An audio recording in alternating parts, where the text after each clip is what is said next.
We have another question coming in from Hep. He says, Jerricho, any advice for Garrett Wilson? You know, he's taking the torch here from Jerricho Cotchery. He's the new top dog wide receiver in the room. So what would your advice be to the young G-Dub, Garrett Wilson on the Jets right now here in 2025?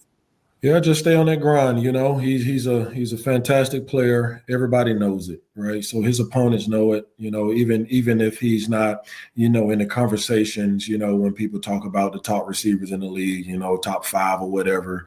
But the guys that he go against, the DBs, the corners, you know, they know it. You know, and so I would say just stay on top of your game. You stay locked in on that side of it. Everything else is going to take care of itself, but. You know, never settle. You know, because when you're really good, you know, sometimes you're blinded by, you know, that reality and don't work to improve in other areas. You know, so just always be looking for ways to improve, which I know he does because you can look at it and see it. But always keep that mentality.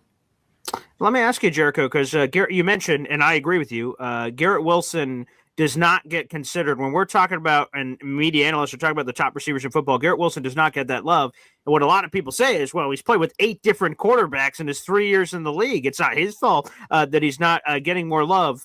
How do you manage that as a receiver? Because you can run the crispest route and do the craziest move and create separation, do everything. You can do everything right, and then boop, quarterback hits the guy with the selling popcorn in the stands, for Pete's sake. Like, you know, you could do everything so right, and then the quarterback doesn't get it. So I could understand if I was a receiver, that would be an easy position to get frustrated because, again, there's so much you can't control at the wide receiver position.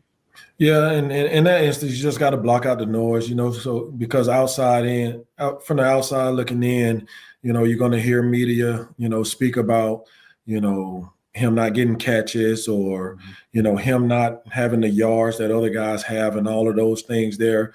But in the meantime, the guys that are going against him week in and week out, they're like, we got to account for him. We got to make sure that he doesn't, you know, wreck this game, you know. And so, you know, I would just say locked in, block out all of the noise from that standpoint.